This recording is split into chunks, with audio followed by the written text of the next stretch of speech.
Quand vous voyez déjà des politiciens avec des influenceurs, sachez que ça ne sent pas bon.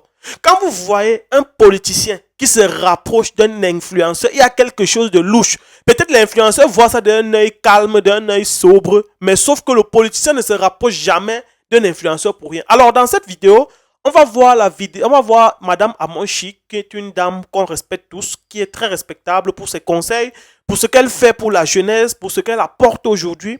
Et aujourd'hui, elle s'est ravie, et ce n'est que normal. Pour une femme peut-être qui ne savait pas qu'un jour ça pouvait arriver. Pour toute personne, c'est très unique de rencontrer un chef d'État. Mais alors, c'est pas parce que ce moment est unique que ça veut dire qu'on doit perdre la tête. Moi, j'exhorte Madame Amon Chik, parce que ici, je ne la juge pas, parce que je comprends qu'elle est contente, elle est joyeuse. C'est pour ça que vous allez voir son sourire jusqu'ici.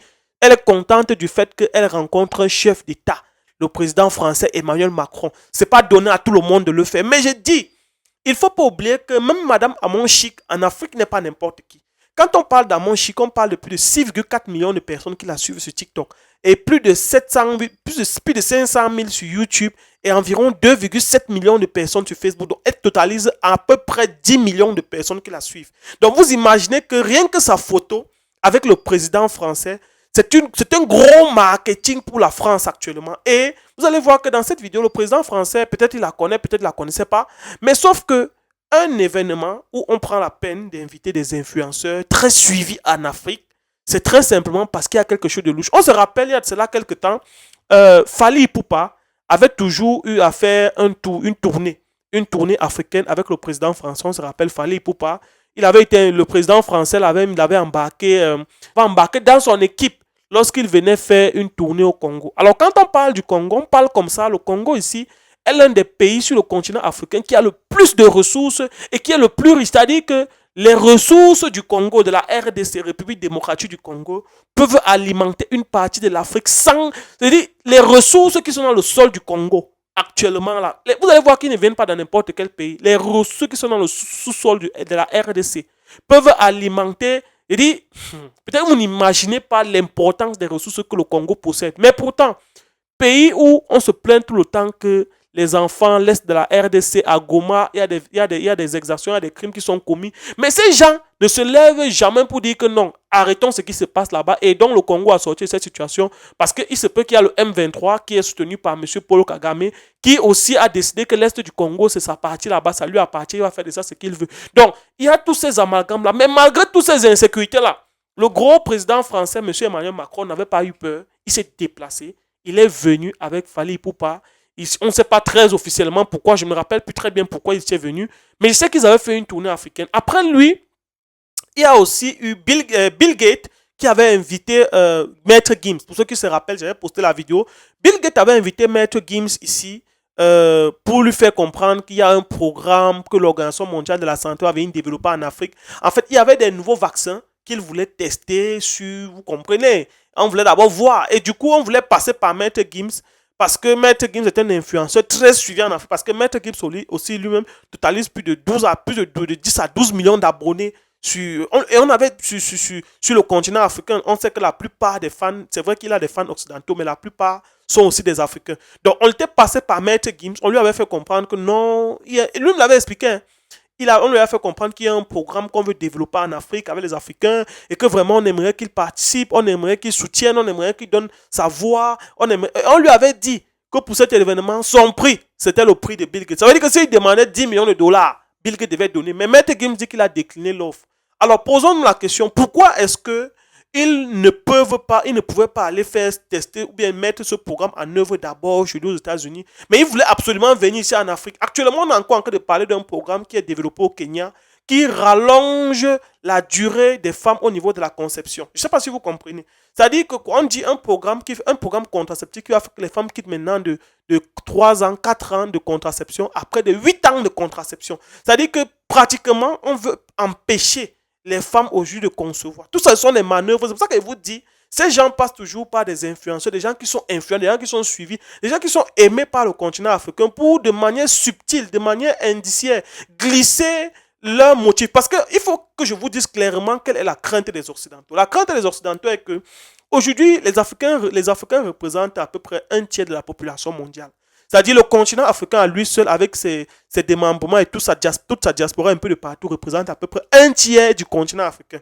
Et si on représente un tiers du continent africain, quand ils font leur calcul, ils estiment que, étant donné que nous sommes déjà un tiers, que chez nous on accouche beaucoup, et que chez nous on accouche rapidement, et que chez nous on conçoit, et que chez nous parfois une femme peut faire 4, 5, 10 accouchements, 8 accouchements même, ils savent que dans les prochaines années, on va quitter de 1 tiers de la population à 2 tiers de la population mondiale. Du coup, on sera déjà en supériorité numérique par rapport à eux. Et vous savez que quand les gens sont en supériorité numérique, c'est très facile de les gérer, c'est très difficile de les gérer, c'est voire impossible de les contenir. Alors, c'est la supériorité numérique à ce moment donné qui domine. Et imaginez-vous un seul instant que si les Africains, demain, deviennent supérieurs, gagnent la supériorité numérique, c'est-à-dire sont peut-être 2 tiers de la population mondiale par rapport peut-être aux Occidentaux, ça veut dire qu'ils ne pourront plus nous contrôler. Et étant donné que nous sommes chez eux, que nous nous formons chez eux, que nous avons leur technologie, ça veut dire qu'à ce moment, il y aura un basculement, un renversement de situation. Vous allez vous rendre compte que la France, là, par exemple, dans quelques années, vous allez vous rendre compte que la moitié de la population française sera presque noire. La moitié de la population peut-être américaine ou peut-être non, pas beaucoup, pas l'Asie, mais la moitié de la population européenne, par exemple, sera noire parce que la plupart des Africains sont en Europe. Et vous voyez qu'à ce moment, eux, ils n'ont plus de dessus sur nous parce que nous, on a d'abord notre continent, plein de ressources. Eux, ils n'ont pas suffisamment de ressources et on vient chez eux encore. Nous sommes plus intelligents que eux. Donc, qu'est-ce qu'il faut faire à ce moment donné? Il faut ralentir l'évolution de notre... Vous comprenez de pourquoi je parle? Il faut ralentir notre évolution. Il faut qu'on trouve des stratagèmes pour empêcher nos femmes de plus en plus de concevoir. Raison pour lesquelles vous allez voir qu'en Afrique, il y a des gens qui ont de plus en plus du mal à concevoir. De plus en plus, des gens ont du mal à faire des enfants. Pas parce qu'ils ne peuvent pas, mais parce que très simplement, aujourd'hui, au travers des médicaments qu'ils nous donnent, de l'alimentation qu'ils passent au temps, dont ils passent au temps à nous bourrer de publicité ici, je vous ai toujours dit, les aliments comme le lait ne sont pas des aliments qui sont très bons pour la santé. Ce sont des aliments très souvent, vous allez vous rendre compte que le lait qu'on fabrique ici et le lait qu'on fabrique de l'autre côté chez eux ne sera jamais la même chose. Le lait qu'on fabrique ici a tout ce qui n'est pas bon pour la santé, mais on nous bourre ça tous les jours, on nous fait la publicité et on en consomme sans même comprendre pourquoi. On a des médicaments, parfois on consomme des médicaments sans savoir qu'est-ce qu'ils mettent réellement à l'intérieur de ces médicaments. Qu'est-ce qu'ils mettent? Et c'est un ensemble de tous ces éléments qui fait en sorte qu'aujourd'hui, la population africaine a du mal à concevoir les femmes. Tu vois une jeune femme qui n'a rien fait de son corps, mais qui a peut-être 30 ans, qui ne parvient pas à concevoir, pas parce qu'elle ne peut pas, mais parce que pendant des années, on a passé le temps à accumuler des déchets, manger de n'importe quoi, et ça nuit gravement à notre santé. Donc, pour faire le parallèle avec la situation, par exemple, de Amon Chic, c'est que on ne peut pas inviter Amon Chic à un événement comme celui-là par hasard. Je dis bien, Amon Chic ne peut pas être dans cette salle-là par hasard. C'est parce que, bien évidemment, Amon Chic aujourd'hui représente une lanterne sur le continent africain. Elle fait partie de ces personnes dont on ne peut plus nier vraiment la puissance et la connaissance et du moins c'est l'influence sur le continent africain. Au travers d'Amon Chic, je vous prends un exemple très simple. Si on veut faire passer un produit concernant les femmes, c'est très simple. On sait que la plupart des gens qui suivent Amon Chic, ce sont les femmes. Et ce sont les femmes qui permettent la reproduction sur le continent africain. Qu'est-ce qu'il faut faire? Si on dit à Amon Chic que bon, Amon Chic, comme tu vois, on l'amène dans le bureau à l'Élysée, là-bas, on dit que bon, ton prix c'est notre prix, tu fais la publicité de ce produit. Et maintenant, on se bat pour que ce produit soit répandu partout en Afrique. Or, ce produit peut-être empêche que les femmes conçoivent, empêche peut-être donne X ou Y, peut-être petit truc comme ça. On dit que bon, ton prix c'est notre prix. Et que naïvement aussi, elle ne sait pas à quoi s'attendre. C'est pour ça que je fais cette vidéo pour attirer l'attention d'Amon Chic, pour lui dire que la façon dont tu es contente là, c'est bien beau. Tu es avec un chef d'État, c'est normal, tout le monde serait content. Mais il faut savoir que le colon ou le mécat n'invite jamais des gens comme nous à côté de lui s'il n'a rien de bénéfique à tirer. C'est-à-dire que si tu t'es retrouvé dans la salle là, ça veut dire que toi tu gagnes sur une échelle de 1 à 2, de 100 à 100%, tu gagnes 30%, eux ils gagnent près de 70% de ta présence là-bas. Rien que le fait que tu vas communiquer. Et il faut aussi voir certains détails. Cet événement apparaît quelques jours après qu'on ait appris le décès du ministre de la Défense, ministre d'État malien, M. Sadio Kamara, qui est décédé comme ça à l'attaque, suite à une attaque à la bombe piégée. Et donc, l'attaque, en fait, a détruit son domicile et détruit la mosquée qui se trouve autour de son domicile. Donc, du coup, quelques temps après, le Mali a aussi été attaqué par des rebelles. On parle comme ça de plus de 10 000 hommes qui sont mobilisés, armés lourdement et qui ont attaqué sur des points tactiques, sur plusieurs villes, sur plusieurs fronts au même moment. Donc, On parle comme ça d'une situation, on parle comme ça d'un événement qui survient après cette situation. Là où le continent africain est actuellement, le continent africain est en état d'éveil, est en état d'alerte, est en état de